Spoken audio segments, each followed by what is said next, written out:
Bonsoir à tous, ravi de vous retrouver comme chaque soir en direct sur KTV. Nous sommes le vendredi 5 février et à la une de ce journal, le confinement a débuté il y a 1 heure sur le département. Déjà en place sur 3 communes, les autorités ont décidé de confiner l'ensemble du département pour au moins 3 semaines, une mesure radicale qui fait suite à l'aggravation alarmante de la situation sanitaire. Alors quels sont les contours de ce nouveau confinement? Doit-on s'attendre à un scénario similaire au mois de mars dernier? Le préfet a accepté de répondre à nos questions dans ce sujet, signé Ivan Rakotovaou. La menace planait depuis plusieurs jours. Face à une situation sanitaire qui ne cesse de se dégrader, les autorités ont tranché. Mayotte doit être reconfinée. Nous avons une situation sanitaire qui est très singulière, qui n'est pas du tout comparable à ce qu'on connaît en métropole, par exemple, avec un hôpital qui souffre beaucoup, qui reçoit énormément de malades, avec une population jeune qui est touchée alors qu'elle ne l'était pas lors de la première vague épidémique. Le confinement commence ce soir et les règles sont globalement les mêmes que lors du précédent confinement général en mars dernier. C'est le même confinement, c'est-à-dire que les gens n'ont plus le droit de se déplacer, sauf pour aller faire leurs courses alimentaires, et alimentaires seulement. Ils ne peuvent plus se déplacer, sauf pour aller travailler, et pour aller travailler si leur activité professionnelle ne peut pas être exercée à domicile. Les commerces non essentiels, restaurants et bars seront fermés, tout comme les établissements scolaires. Les aides aux entreprises seront réactivées et des fonds pour les plus démunis seront débloqués, assure le préfet. Le chômage partiel sera financé à 100% par l'État. On est en train de demander l'arbitrage du Premier ministre pour qu'il soit accordé plus rapidement. Il y aura le fonds de solidarité qui sera réactivé, jusqu'à 3 000 € par entreprise et par mois. J'ai demandé qu'il y ait également un soutien pour les gérants non salariés des entreprises. Il y a un soutien humanitaire, puisque le gouvernement va ouvrir des crédits pour permettre au préfet de distribuer avec les associations, avec les CCAS, des bons alimentaires à ceux qui n'ont plus rien, qui vont avoir des difficultés à vivre. Le confinement durera 3 semaines minimum. Il sera levé en fonction d'un certain nombre d'indicateurs sanitaires. Le premier indicateur, c'est voir le nombre de malades admis au centre hospitalier. C'est de voir le nombre de malades hospitalisés en service de médecine. C'est de voir le nombre de malades admis en réanimation. Et si au terme des 3 semaines, les choses se sont détendues, on pourra sortir du confinement. Le préfet en appelle à la responsabilité de chacun pour que Mayotte sorte de la crise sanitaire actuelle, mais il prévient tout de même que les sanctions en cas de violation du confinement seront sévères, et ce, dès les premiers jours. Ce dernier jour de liberté a rimé avec embouteillage monstre au sein du chef-lieu. En effet, l'annonce intervenue hier soir de ce confinement a pris la population de court. Il a donc fallu s'organiser pour faire les dernières courses ou se rendre dans certains commerces avant leur fermeture pour 3 semaines dans le meilleur des cas. Du côté des chefs d'entreprise, la journée a également été synonyme d'organisation ou plutôt de réorganisation pour faire face à la situation. Ivan Rakotovaou. H-5 avant le confinement.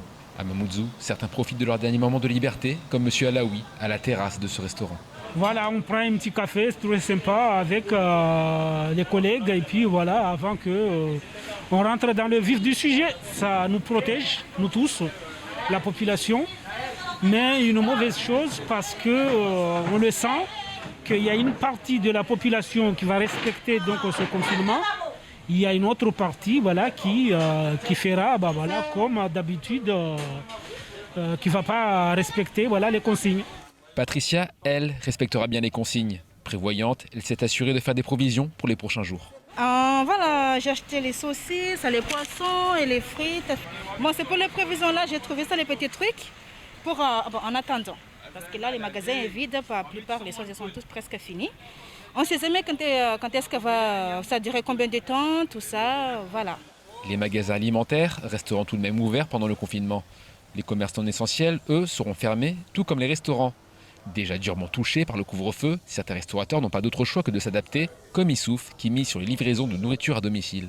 Au fonctionnement des restaurants, ils ferment, ils ouvrent, ils ferment. Et non, ça nous embête un peu quand même au niveau chiffre d'affaires. Avec juste le livreur et une seule personne à la cuisine, c'est bon. Ça pourrait vous amortir les frais? Amortir un peu le frais, oui. Et ça fera quand même un petit peu que les restaurants fonctionnent. Avec les livraisons à domicile, Issouf espère garder la tête hors de l'eau, mais la santé financière de son établissement pourrait se dégrader lourdement si le confinement devait durer au-delà de 3 semaines.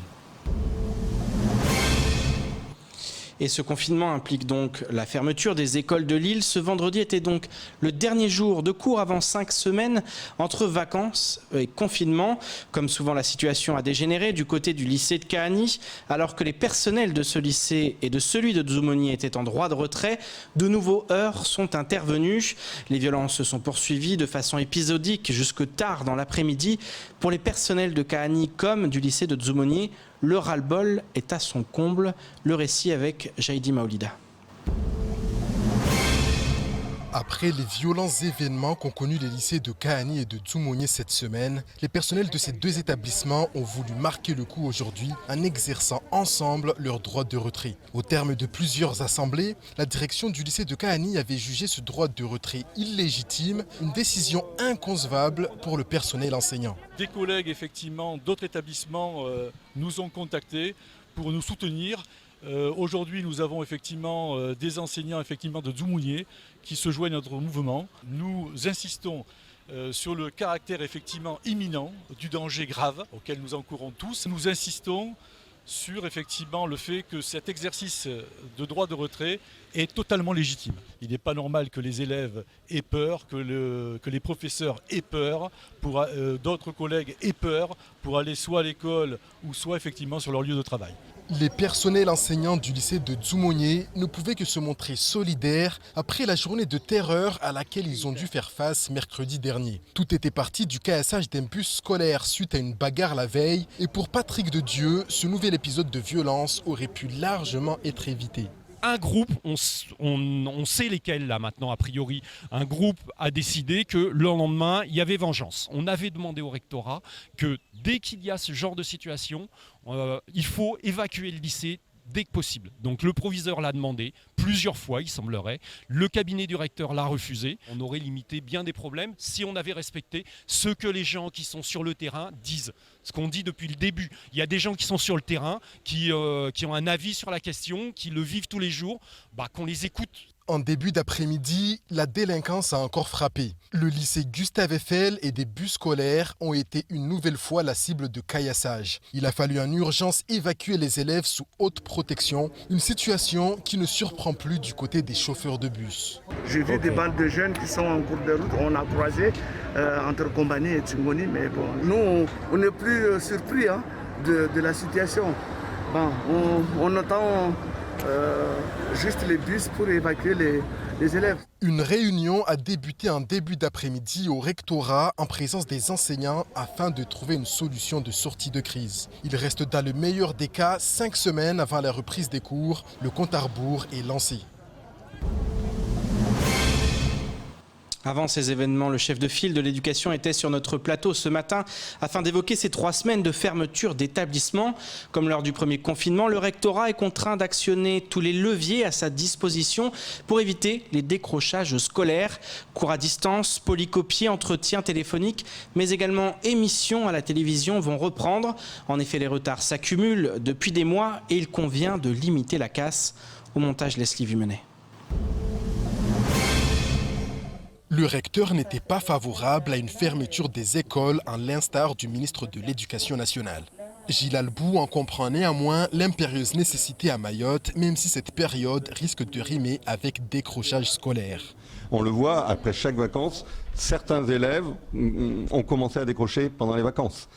Certains ont même commencé à ne plus revenir le jour de la rentrée. Et j'ai beaucoup de retours d'enseignants qui me disent on a dû en appeler certains au téléphone parce que voilà, certains, on va dire, sont moins encadrés que d'autres à la maison, avec parfois des familles qui sont dépassées et des élèves qui oublient de revenir à l'école et qui sont peut-être partis vers d'autres activités. Pour éviter de perdre des centaines d'élèves, le rectorat met tout en œuvre. Polycopier, espace numérique de travail, appels téléphoniques.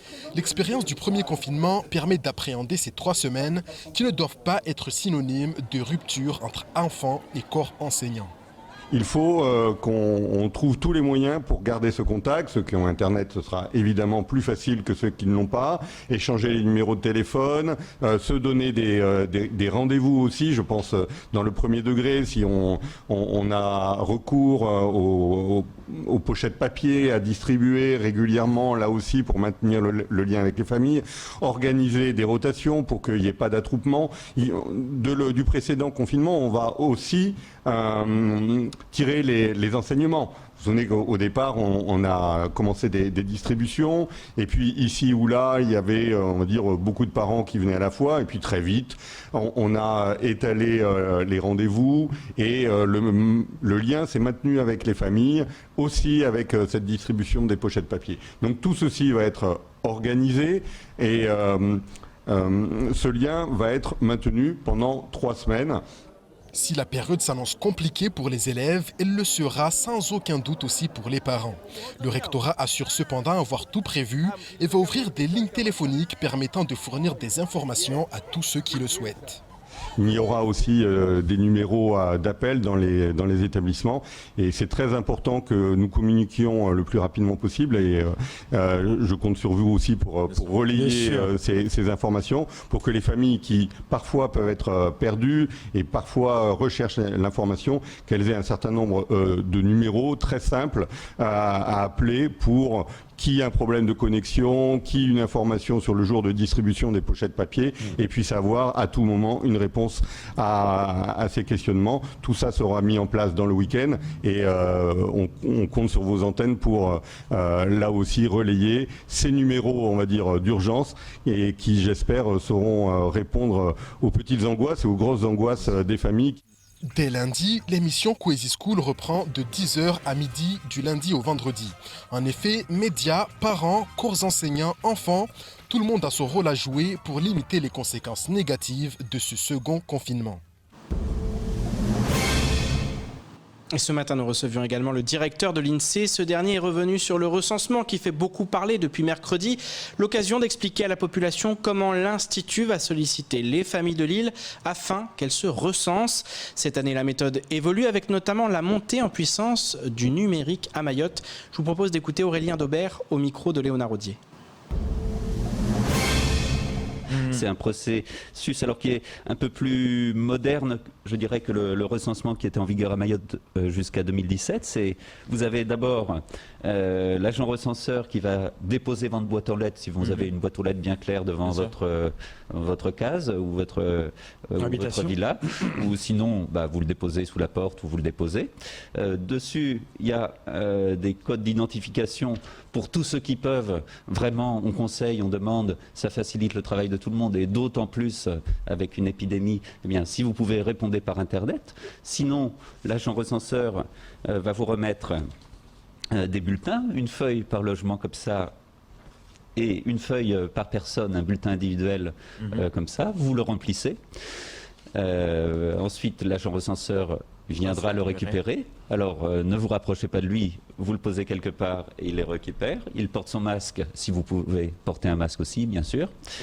Et puis, évidemment, pour les gens qui ne réussiraient pas par eux-mêmes à remplir, soit ils ne maîtrisent pas forcément la lecture, le français, ou ils ont du mal à écrire, l'agent recenseur les aide, le fait avec eux. Attention, dans ce cas-là, masque, distance, précaution.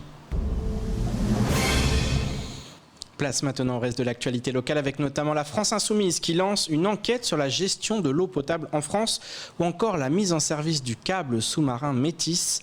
Au montage, Leslie Vumenet. Le président du conseil départemental se joint aux autorités de l'État et sanitaires pour un appel à la responsabilité de chacun dans le respect des décisions prises. L'institution a réactivé son plan de continuité d'activité déjà élaboré lors de la crise. Il permet de mobiliser les services nécessaires au maintien du service public. L'accent sera mis sur les conditions d'hygiène et de sécurité, notamment dans les barges où les portiques permettent de limiter les jauges de fréquentation. Les rotations vont être revues à la baisse. Des spots conçus par l'ARS seront diffusés en français et shimaori. Le président réunira très prochainement les instances de pilotage et de décision pour réfléchir aux nouvelles mesures éventuelles à mettre en place. Mais chacun partage le fait que cette crise ne doit pas amplifier les dommages déjà subis par le tissu économique, ni ajouter plus encore une crise sociale que Mayotte ne saurait supporter. Conclut Sobahaddine Ibrahim Ramadani. Mercredi, à l'Assemblée nationale, les députés de la France insoumise ont lancé une commission d'enquête parlementaire visant à dénoncer un marché de l'eau extrêmement juteux et opaque en métropole comme en Outre-mer. Mathilde Panot, présidente de cette commission et vice-présidente de la France insoumise, dénonce les firmes privées qui dominent ce marché de l'eau. Jean-Luc Mélenchon a lui évoqué les Outre-mer, la Martinique notamment, et ses épisodes de manque d'eau, mais aussi la Réunion, qui connaît une crise de sécheresse. Jean-Hugues Graténon, député insoumis de la Réunion, fait d'ailleurs partie de la commission et saura parler des difficultés de Mayotte, handicapée par une insuffisance en termes de production. En 2017, le parti avait proposé de faire de l'accès à l'eau un droit inaliénable. Pour 2022, Jean-Luc Mélenchon veut de nouveau en faire une priorité. L'eau est le dénominateur commun de toute forme de vie, affirme-t-il notamment. La mise en service du câble sous-marin Métis qui reliera toute la zone océan Indien est annoncée pour fin mars. Porté et financé par un consortium composé de 6 opérateurs à hauteur de plus de 50 millions d'euros, la mise en service de ce câble de 3000 km doit permettre de grandes avancées sur le réseau local. Des performances décuplées, un temps de latence largement réduit, plus de fluidité, du matériel beaucoup plus rapide que l'actuel câble Lyon. Métis, c'est également la possibilité d'offrir un backup, une solution de secours en cas de coupure. Un câble de nouvelle génération qui pourra répondre à l'explosion des usages et de la demande. Seule interrogation, les délais seront-ils enfin tenus ? Rien n'est moins sûr car cela fait des années que le projet est ralenti. Rendez-vous est donc pris au mois de mars pour savoir si cette révolution numérique tant promise se concrétise réellement. Et c'est ainsi que s'achève cette édition. Merci de nous rester fidèles sur KTV. Je vous donne rendez-vous lundi dès 19h pour tout connaître de l'actualité locale. Excellent et confiné sur Kwesi.